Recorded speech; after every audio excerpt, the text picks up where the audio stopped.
Berbagai topik menarik dikupas dalam dialog hari ini.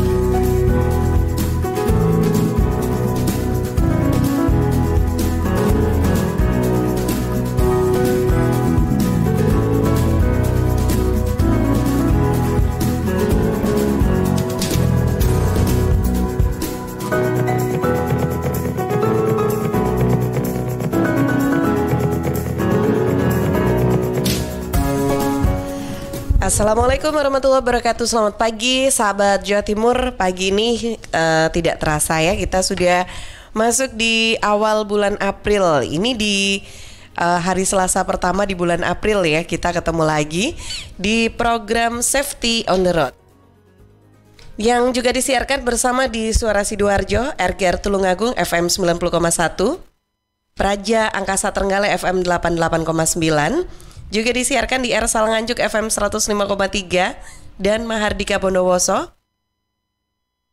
9 FM 91,9. Dan pagi ini sahabat, di program Safety on the Road kita nanti akan membahas tentang safety first. Nah ini kalau ngomongin tentang gaya ya, apapun gayanya, seperti apa alirannya atau untuk apa peruntukannya, keselamatan itu adalah yang utama. Kalau tadi Naif sudah membuka dengan lagunya Asoy Gay Boy, terus tiba-tiba lu kok nabrak pohon gitu ya kan. Jadi itu mungkin nggak memikirkan keselamatan. Jadi yang penting gaya yang diutamakan, keselamatan itu nomor sekian gitu ya. Nah pagi ini kita akan berbincang dengan narasumber kita. Beliau dari coach dari Sigma Safety Drive and Ride bersama Coach Muhammad Arsyad. Assalamualaikum Pak Arsyad. Waalaikumsalam warahmatullahi wabarakatuh, Mbak Tika. Iya, Sehat, Mbak? Alhamdulillah, agak serak sedikit suaranya ini. Iya, nggak tahu kemarin habis ini soalnya. Gimana? Teh hangat dulu. Itu memang iya. Nanti lagi nunggu ditraktir sama Frankie teh hangat ya. Oke.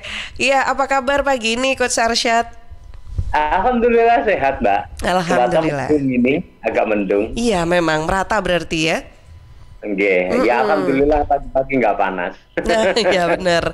Iya, sampai nggak kerasa ini tadi ternyata loh kok sudah hampir jam 7 ya. Waduh, langsung berangkat ke studio untuk menemani sahabat Jawa Timur semuanya. Kita membahas tentang safety first ya. Ini kan keselamatan utama begitu Coach ya. Betul.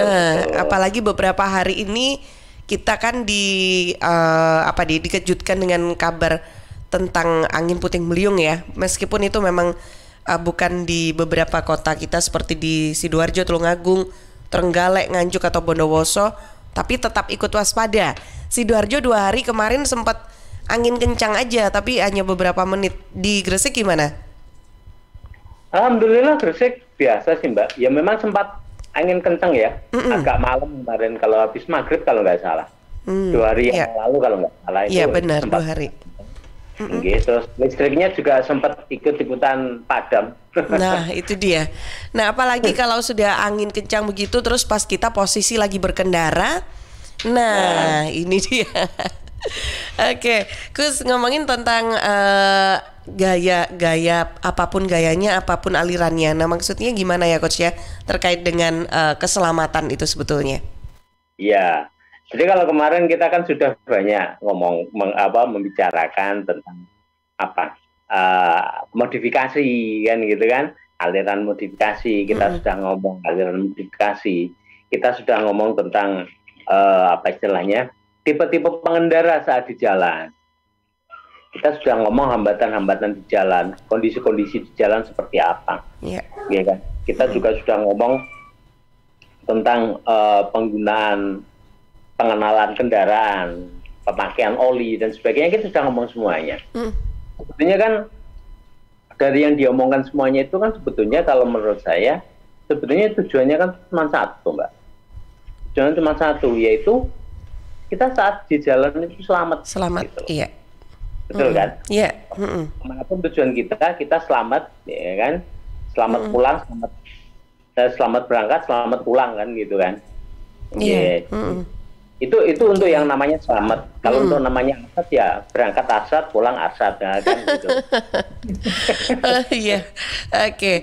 Nah, berarti sebetulnya berarti kita dalam berkendara itu tidak boleh bergaya, atau sebetulnya ada gaya yang misalkan itu bisa dibilang boleh, itu masih dibilang aman begitu saat kita berkendara gitu, Coach? Kalau kita memodifikasi kendaraan seperti apapun, saya ngomong memodifikasi kendaraan seperti apapun itu apakah boleh? Kalau jawaban saya boleh. Kendaraanmu dewe kok, kan gitu kan? Ya. Ya silakan, mau dimodifikasi model apapun silakan. Katakanlah sepeda motor mau dimodifikasi jadi Ferrari gitu, ya monggo aja, silakan, gitu loh. Ya kan? Silakan, itu hak kita mau modifikasi seperti apa, hak kita. Cuman saat di jalan, kan gitu tuh pertanyaannya.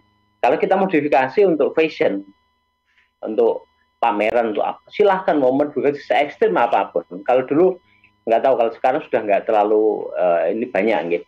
Kalau dulu kan kontes modifikasi itu kan, ya kan sering tuh Mbak.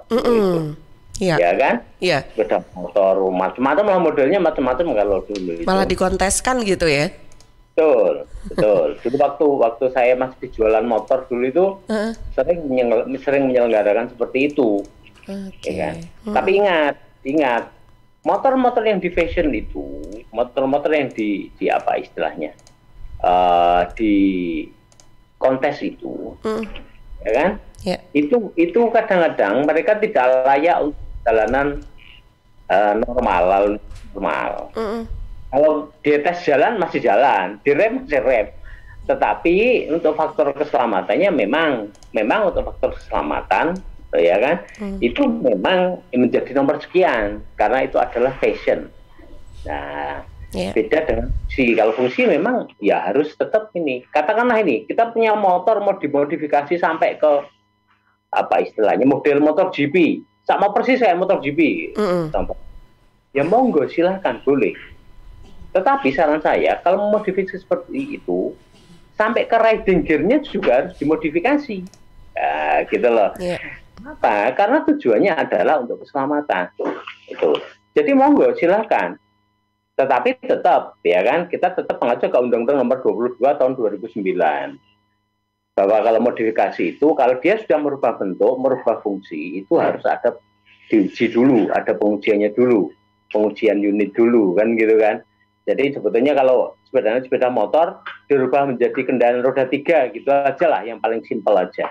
Ya kan, kita kan beberapa kali kan kita ketemu ya, bagi teman-teman yang disability itu yang punya itu modifikasi motornya roda 3. Itu sebetulnya harusnya ada pengujian. Apakah motor ini setelah dimodifikasi seperti itu selamat apa enggak? Nah, ujungnya terakhir itu loh, apakah selamat apa tidak? Kan gitu kan. Tujuannya sebetulnya itu.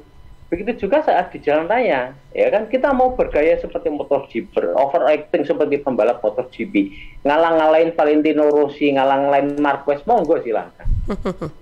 Ya kan? Tetapi ya itu tadi, tetapi kita harus tahu. Katakanlah mau ngegas, kita lihat dulu lah ngegasnya di mana. Apakah jalan ini aman? Apakah jalan ini kosong? Apakah jalan ini tidak ada benda yang lain? Nah, pentingnya di situ, Mbak. Pentingnya kalau kita ngomong bahwa defensive habit-nya itu tetap harus dijalankan agar kita tetap selamat. Karena apapun tujuannya itu agar selamat saat di jalan. Oke. Baik. Jadi agar selamat saat di jalan ini ya berarti banyak yang seperti kita sudah bahas ya Coach, bahwa sebetulnya banyak hal yang perlu diperhatikan, bukan hanya kendaraan tapi juga pengemudinya begitu, dan ruas jalannya juga gitu ya kan, wilayah-wilayahnya. Oke, pagi ini saya undang untuk semua sahabat Jawa Timur yang sedang menyimak program Safety on the Road.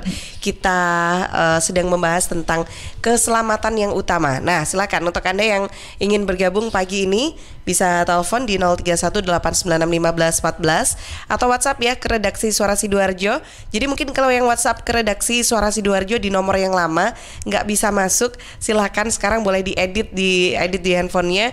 Nomor redaksi Suara Sidoarjo untuk WhatsApp-nya di 0811 309 109. Nah, dan juga yang sedang nonton pagi ini mungkin di Facebook LPPL Radio Suara Sidoarjo ataupun juga di Facebook LPPL Suara Sidoarjo.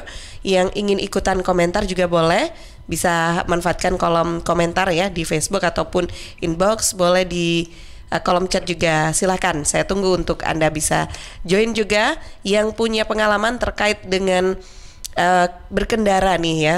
Ada nggak sih sebetulnya yang sebetulnya kita melihat orang ini kok nggak pernah mengutamakan keselamatannya saat berkendara? Sebel nggak sih lihat orang-orang yang seperti itu?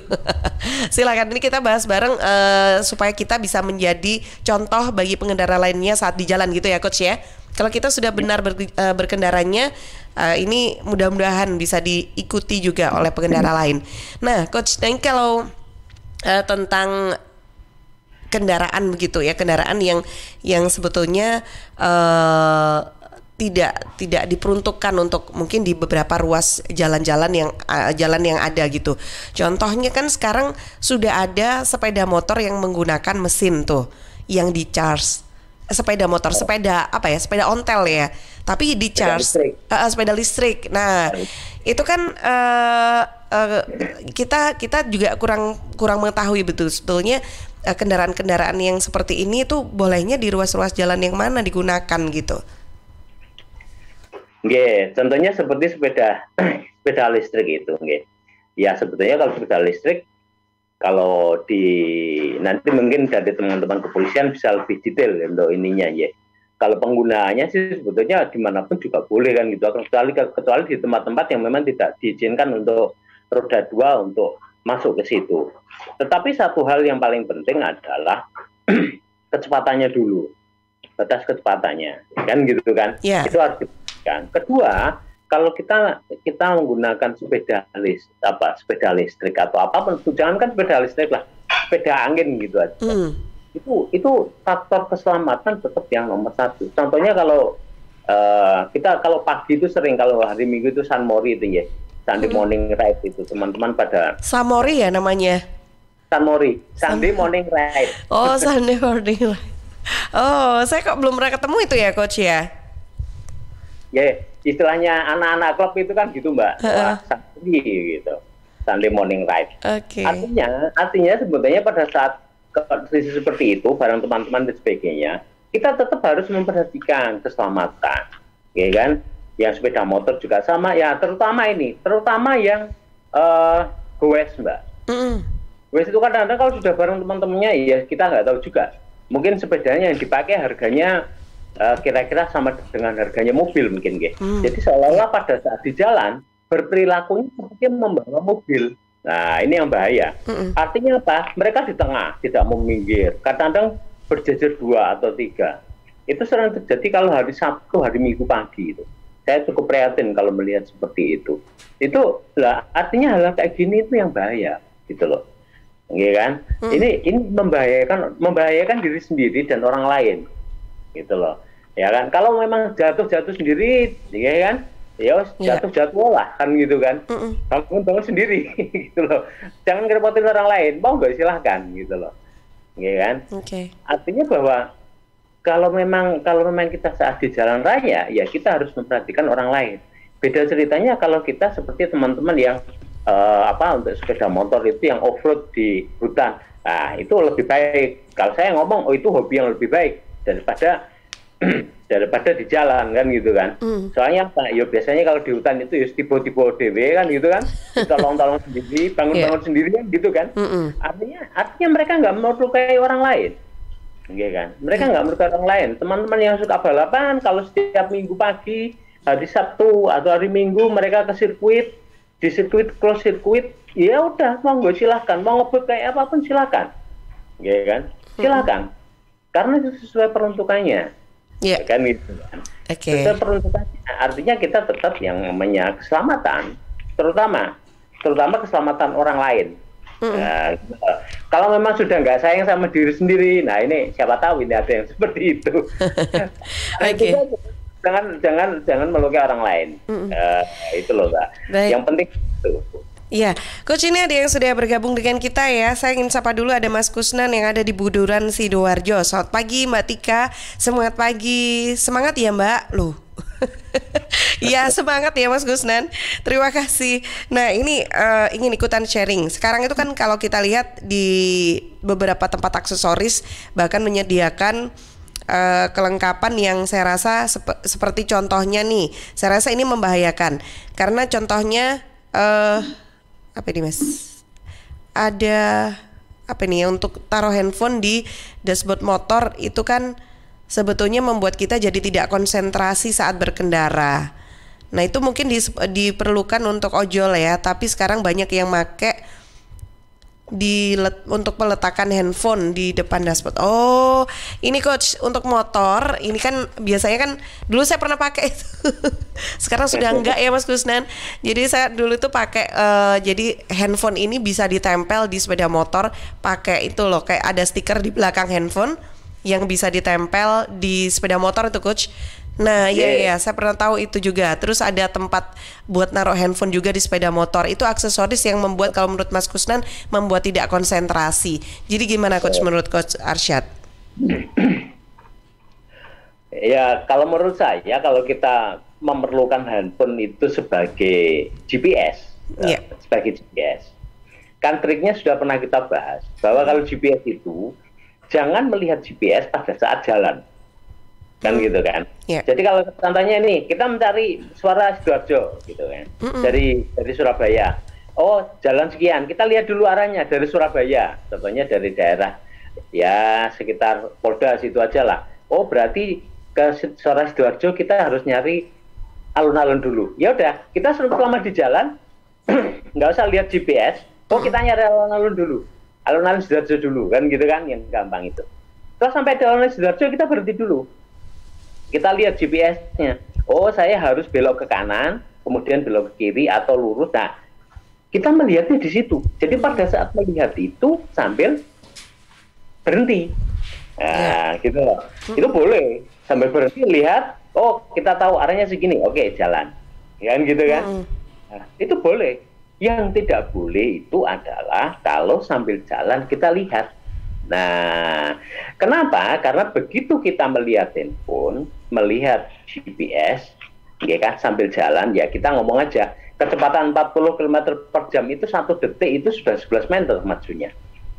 Ya kan, kita nggak tahu di depan kita 11 meter itu ada apa. Kalau kebetulan kosong nggak apa-apa, alhamdulillah. Ya kan, kalau di depan kita tiba-tiba ada kucing lewat gimana? Kan gitu kan? Nah, ini yang harus diperhatikan. Aksesoris itu aksesoris ini difungsikan tergantung bagaimana kita memfungsikannya, ya kan? Tergantung bagaimana kita memfungsikannya. Artinya bahwa kita menggunakan handphone, kita memerlukan itu, monggo silakan.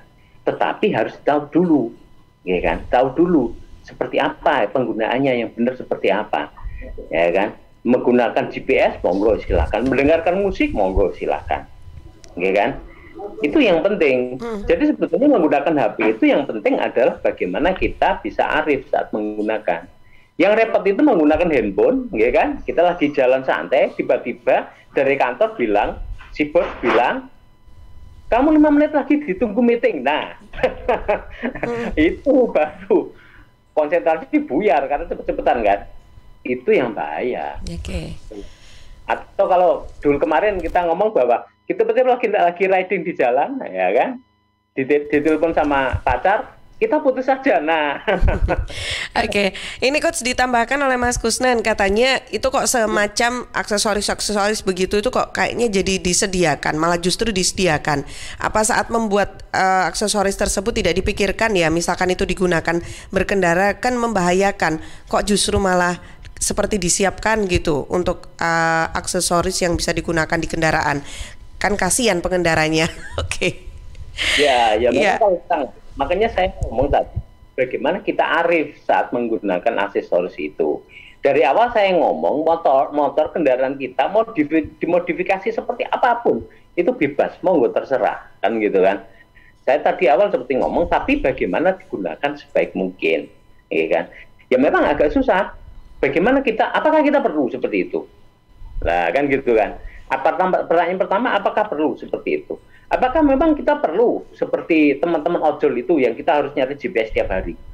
Saya rasa kalau kita memang bukan orang yang setiap hari harus berubah lokasi dan sebagainya, kita nggak memerlukan itu. Nah, siapa tahu, nah ini ada lagi, siapa tahu memang dipasang seperti itu show off. Oh, inilah aku punya handphone mahal, kan gitu kan? Iya. Kita nggak tahu loh, mungkin ada orang yang seperti itu loh. Oh, inilah aku punya handphone mahal, ini handphoneku bagus. Ya nggak apa-apa, siap-siap aja dicolong sama orang lain kan gitu kan? Artinya bagaimana kita arif saat menggunakan, ya kan? Aksesoris itu ya memang disediakan sesuai kebutuhan. Tinggal bagaimana kita bisa memilih mana yang terbaik, apakah ini mengganggu apa tidak, apakah ini sesuai digunakan dengan kebutuhan kita apa tidak. Mungkin bagi teman-teman yang off-roader itu ya, kalau dia lagi atau off-roader yang overland, yang suka masuk ke hutan, masuk ke tempat-tempat baru itu, ya memang harus menggunakan GPS. Gitu loh. Kalau nggak menggunakan GPS ya tidak kemana-mana, akhirnya bingung aja kan gitu kan. Karena nggak punya petunjuk, ya memang harus menggunakan GPS. Mereka memang benar-benar, atau mungkin teman-teman yang tugasnya adalah survei lokasi. Survei lokasi, mungkin lokasi di hutan, lokasi, ya memang mereka harus menggunakan GPS. Kalau nggak menggunakan GPS ya mereka nggak bisa. Nah, apakah itu perlu kalau kita cuma dari pagi berangkat ke kantor, sore pulang lagi, apa kita perlu menggunakan itu? Kan nggak perlu kan, Mbak? Nah, itu loh. Jadi artinya bagaimana kita bisa arif saat menggunakan, gitu loh. Ini adalah bagian dari defensive habitnya. Defensive habit ya, Ya, bagaimana kita berperilaku yang istilahnya mendukung untuk keselamatan kita. Nah, gitu loh. Jadi seperti itu, Mbak Tika. Ya, oke. Baik, nah ini saya juga ingin sapa dulu juga yang sudah bergabung. Ada, siapa ini? Oke, Mbak Hasanah ya yang sudah bergabung juga. Selamat pagi Mbak Tika, selamat bertugas. Saya pagi ini tengok dulu suara Sidoarjo sebelum berangkat kerja. Terima kasih Mbak Hasanah. Dan ini juga ingin ikutan sharing. Apakah jika kita sudah menggunakan peralatan keselamatan saat berkendara itu bisa dipastikan kita itu akan selamat saat berkendara? Nah ini Mbak Hasanah, ini saya yang agak mungkin gimana Coach? Jadi kita harus ini dulu, apakah bisa dikondisikan gitu kalau sudah menggunakan perlengkapan peralatan keselamatan bisa dijamin nih pasti aman nih saat berkendara? Saya jaminnya 95%. Yang 5% kemana Coach? Oh ya 5% itu kan di situ kan masih ada apa kata takdir Allah tuh Mbak. Oh iya benar-benar. Katanya begini. Apakah kita murni kalau kita sudah contohnya kita menggunakan sepeda motor, contohnya ini. Yang paling simpel aja kita sudah menggunakan sepeda motor. Kita sudah menggunakan helm, sudah menggunakan jaket, sudah menggunakan sarung tangan, sudah menggunakan sepatu yang aman gitu kan saat di jalan. Apabila, ini yang paling simpel, suatu saat ada orang yang ceroboh sehingga menabrak kita. Contohnya ini, paling simpel aja, menabrak kita. Terus kita jatuh. Kecepatan nggak usah tinggi-tinggi lah, kecepatan berapa lah ya, 40 km per jam lah. Kalau seandainya kita tidak menggunakan helm, kita jatuh. Kira-kira cedera nggak? Ya iyalah. Betul kan? Iya. Tapi kalau kita sudah menggunakan riding gear, apakah kita jatuh? Jatuh sama jatuhnya. Tetapi dengan adanya riding gear itu, adanya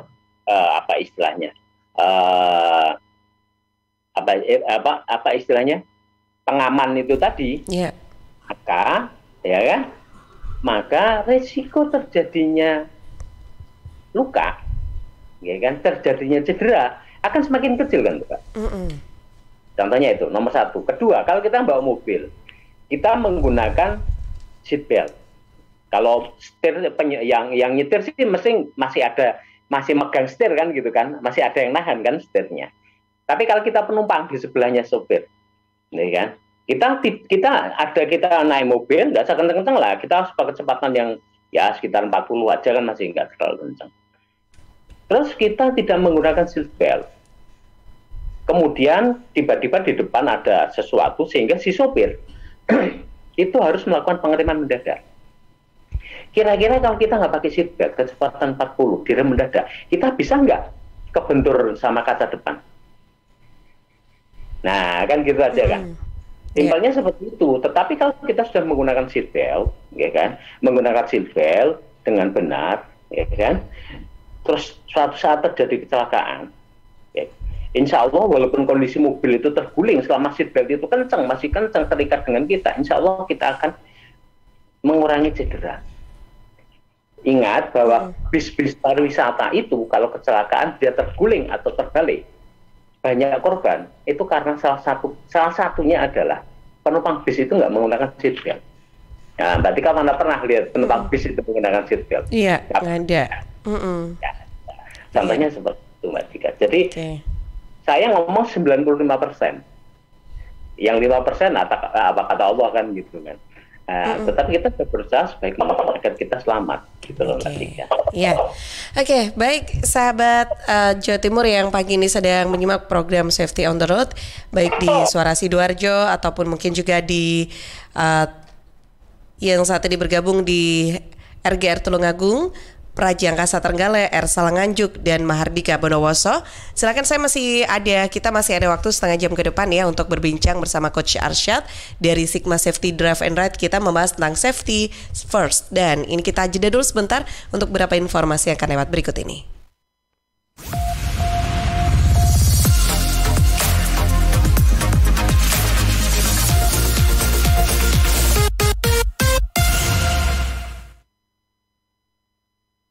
Gue dapat dari grup sebelah nih, katanya vaksin COVID-19 itu... Iya, aku tahu dari temennya temanku punya temen. Nah, kita sebarin aja ke 10 grup, kita lihat.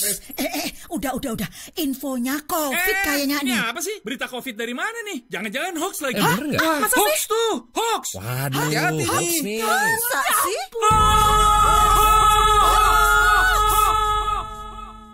Selain virus yang mengancam, ada bahaya lain yang mengintai, yang memicu kebingungan, menghapus rasa percaya, membunuh optimisme, membangun rasa curiga. Ribuan hoax yang beredar menghambat penanggulangan pandemi. Stop hoax dari sekarang. Tahan, saring sebelum sebar. Kalau dapat informasi, tahan dahulu. Cek di www.hoax.infovaksin.id baru disebar. Dipersembahkan Kominfo dan Komite Penanganan COVID-19 dan Pemulihan Ekonomi Nasional. Kesehatan pulih, ekonomi bangkit. Serta Indonesia Persada ID untuk menyiarkan baik.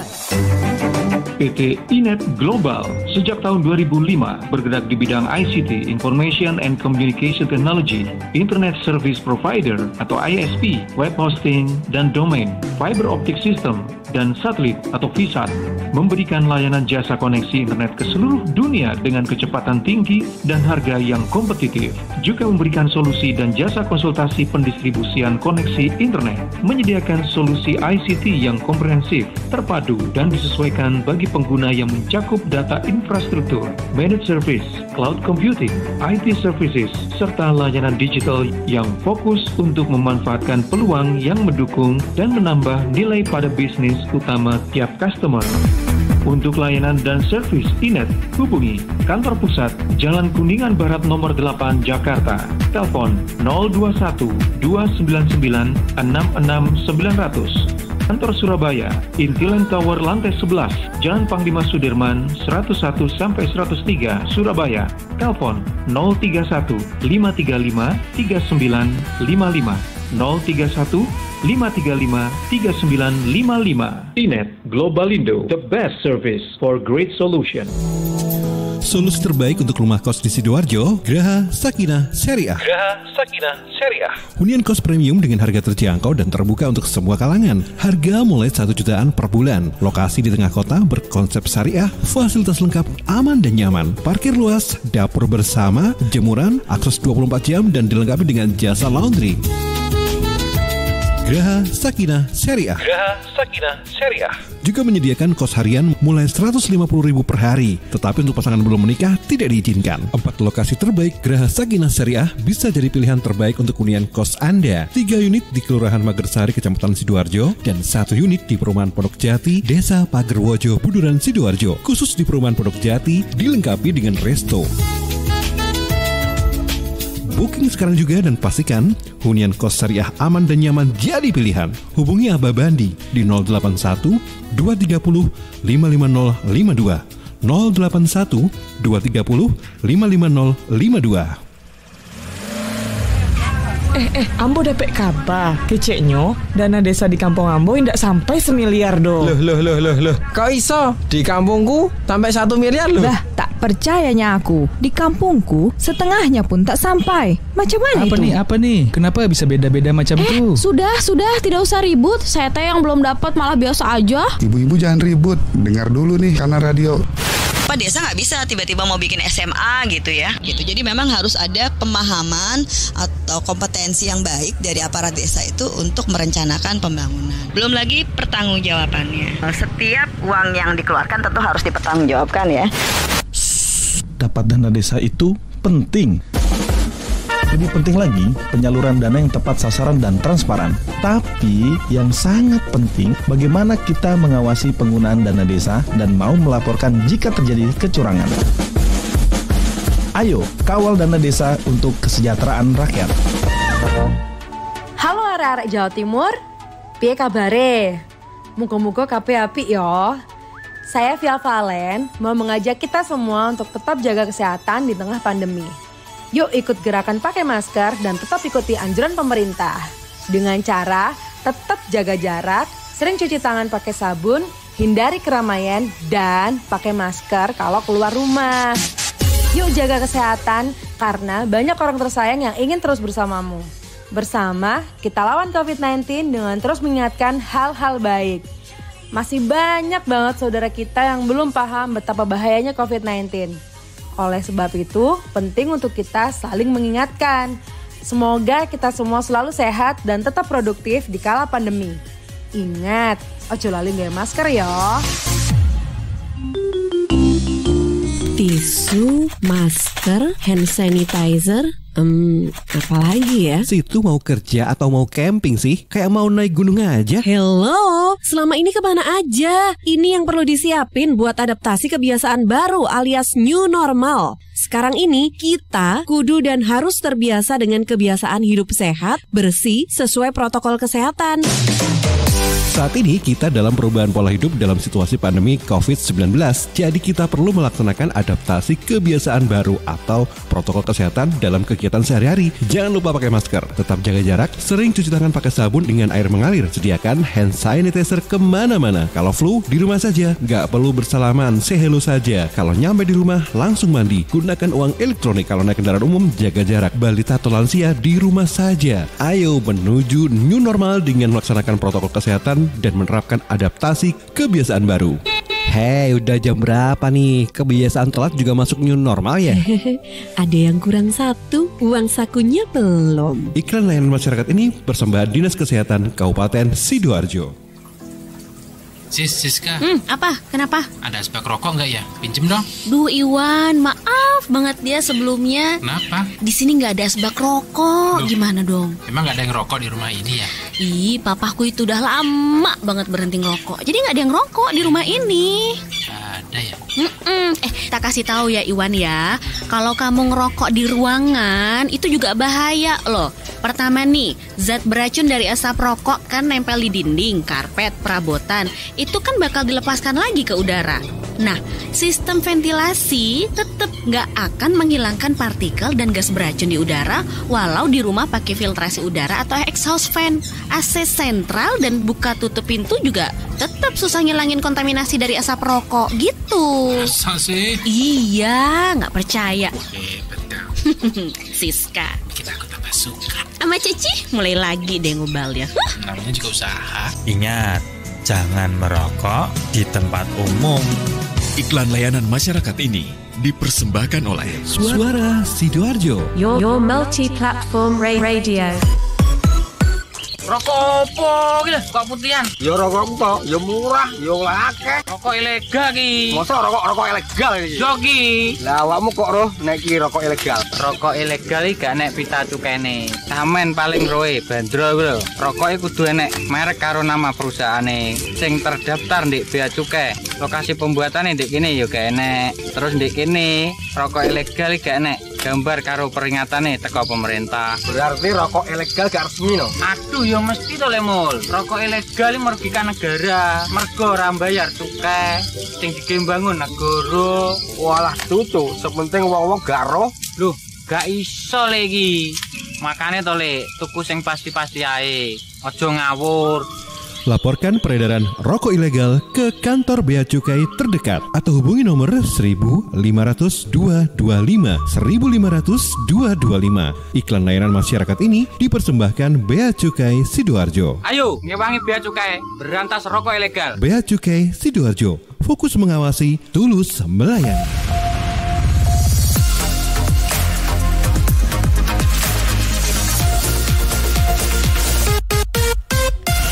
Ya, sahabat, kita masih membahas tentang safety first di program Safety on the Road pagi hari ini, masih bersama Coach Muhammad Arsyad dari Sigma Safety Drive and Ride.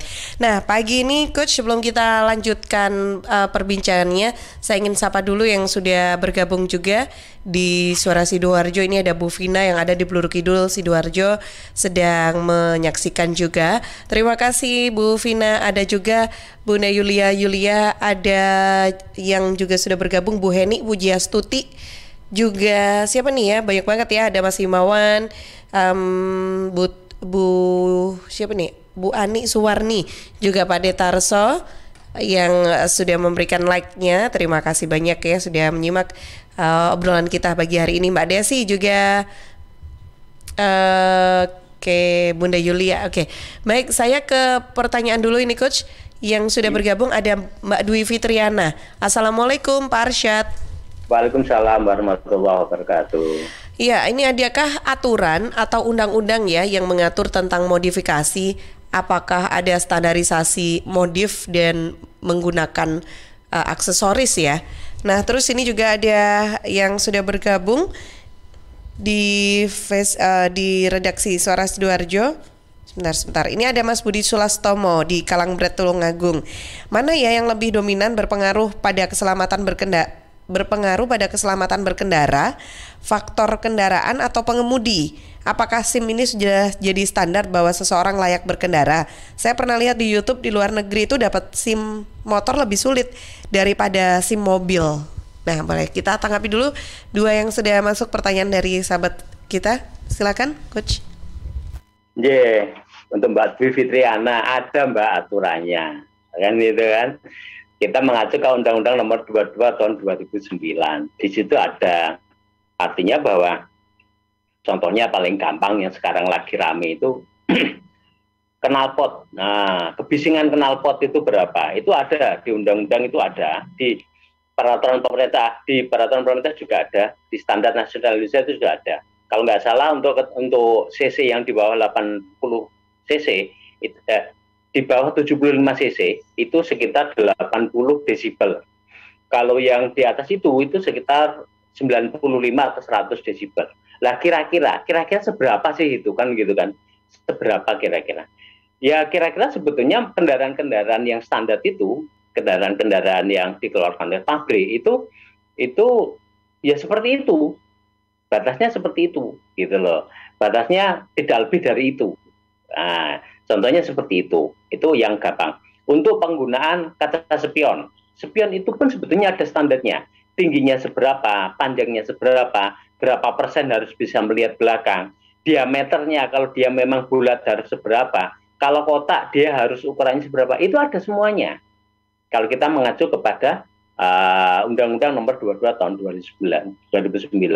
Bahkan di situ juga disebutkan bahwa kalau kendaraan itu tadi sudah saya sebutkan, kalau sudah sampai berubah bentuk, berubah warna, ya kan, itu harus dilakukan pengujian dulu, betul apa tidak, gitu loh. Artinya bahwa sebetulnya ada dasarnya, ada. Makanya tadi saya sampaikan, monggo silakan, mau dimodif seperti apapun silahkan. Tetapi saat turun ke jalan, nah saya kembali tegaskan, saat turun ke jalan harus mengikuti aturan yang sudah ada. Kalau kita nggak mengikuti aturan yang sudah ada, ya gampang, ya kan? Teman-teman polisi akan memberhentikan kita, ya kan? Karena kita melanggar. Nah, jadi artinya sebenarnya sudah ada aturan-aturan itu sudah ada. Artinya bahwa saat di jalan itu kita harus perilakunya seperti apa itu. Ya sudah ada. Kenapa? Karena itu untuk keselamatan diri kita dan keselamatan orang lain, pengguna kendaraan. Mungkin itu Mbak Tika. Untuk Pak Budi Sulastomo, mana yang lebih dominan, orangnya atau kendaraannya? Nah, kalau menurut catatan dari kepolisian, Pak, itu kecelakaan itu yang disebabkan oleh manusia atau pengendaranya itu 95%. Jadi monggo. Jadi sebetulnya yang harus dibenerin itu adalah pengendaranya. Oke. Karena 95% kecelakaan itu penyebabnya adalah orang. Apakah itu ngantuk, apakah itu ceroboh, ataukah itu apa istilahnya? Yang paling banyak ngantuk memang. Paling banyak itu ngantuk, ya kan? Itu yang paling gede. Baru kemudian kecil-kecil itu adalah faktor kondisi jalan, ya kan? Terus kondisi kendaraan, mungkin karena kerusakan dari kendaraan, itu baru faktor-faktor berikutnya itu sekitar 5%. Tetapi ya itu tadi orangnya, makanya kenapa kita selalu mengedukasi, kita selalu sharing, ya kan? Selalu sharing, ini loh efeknya seperti ini. Tujuannya adalah kalau dulunya itu ngebut nggak mikir apa-apa, tapi sekarang kalau kita ngebut kita mikir, kalau aku ngebut nanti cilaka, kan gitu kan? Wah kalau ngebut nanti aku jatuh. Nah itu sebetulnya yang harus kita apa istilahnya? Kita mulai dari awal, mulai dari si anak itu tahu di jalan itu harus mulai ditanamkan itu sehingga perilaku untuk tadi defensive habitnya itu sudah muncul mulai anak-anak.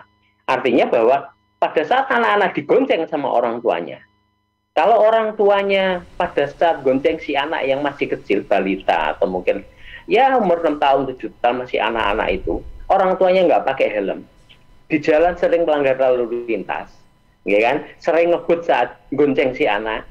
Ya besok kalau anaknya gede, jangan dimarahin kalau si anak juga seperti itu. Nah, kan gitu kan. Artinya bahwa proses belajar itu dari awal. Ya kan? Proses belajar itu dari awal agar orang selamat, agar dia biasa defensive habitnya itu sudah mulai jalan.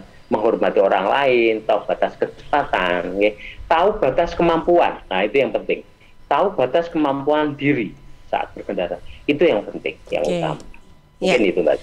Ya, baik. Saya ke redaksi dulu. Selanjutnya ada yang sudah bergabung di redaksi. Silakan.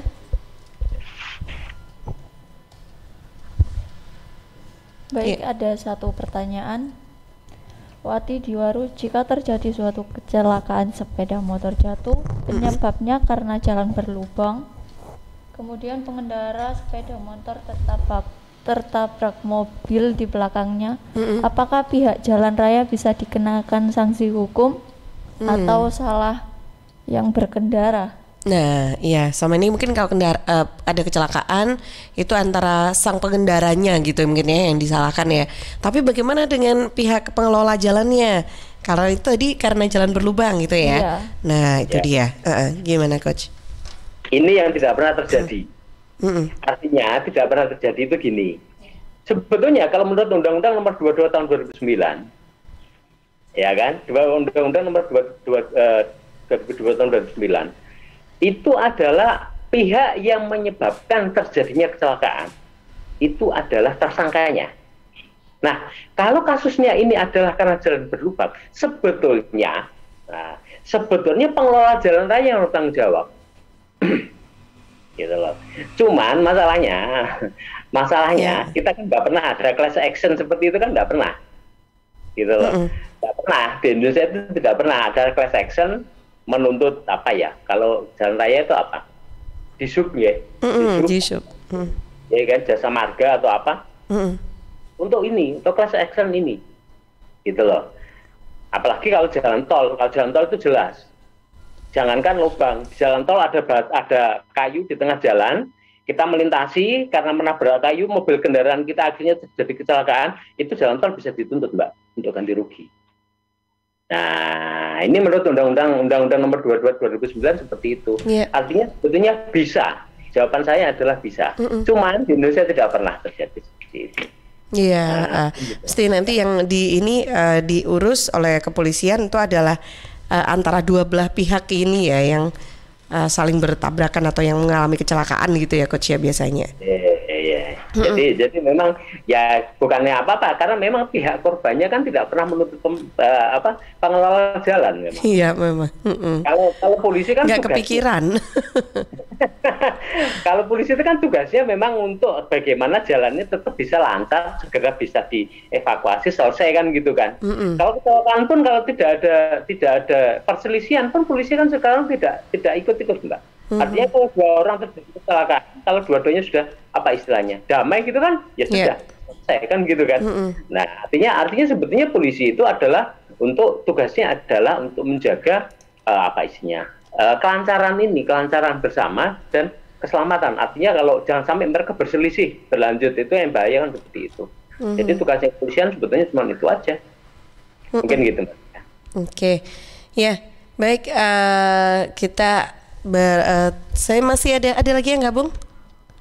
Belum ya? Belum ada ya. Oke, baik. Ya, pagi ini kita masih membahas tentang safety first sahabat ya. Silakan yang masih ingin bergabung. Kita masih ada waktu nih kurang lebih 5 menit ya Coach ya untuk ngobrolin tentang pagi ini tuh ngomongin tentang bagaimana sih kalau kita berkendara itu bisa tetap mengutamakan keselamatan ya. Jadi aliran ataupun gayanya itu ya untuk apa peruntukannya itu harus jelas gitu ya Coach ya.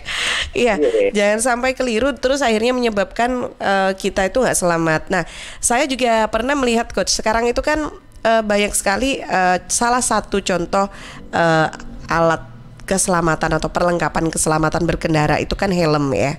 Nah, kadang helm itu sekarang banyak sekali dimodifikasi dengan berbagai model. Contohnya helm dengan kaca yang cembung di depannya dan tidak terlalu panjang menutup wajah ya kan. Nah, bahkan itu dijual dengan harga yang cukup mahal, Coach. Seperti apa tuh kalau Coach Arsyad menilai hal ini? Helm itu ada standarnya, Mbak. Jadi sudah ada standarnya kekuatan helmnya, yaitu SNI sekian saya lupa. Nanti monggo silakan browsing. Helm itu ada untuk helm full face. Itu apa istilahnya? Batasnya seperti apa? Aturannya seperti apa? Untuk helm yang half face itu termasuk helm half face atau itu kalau yang seperti itu.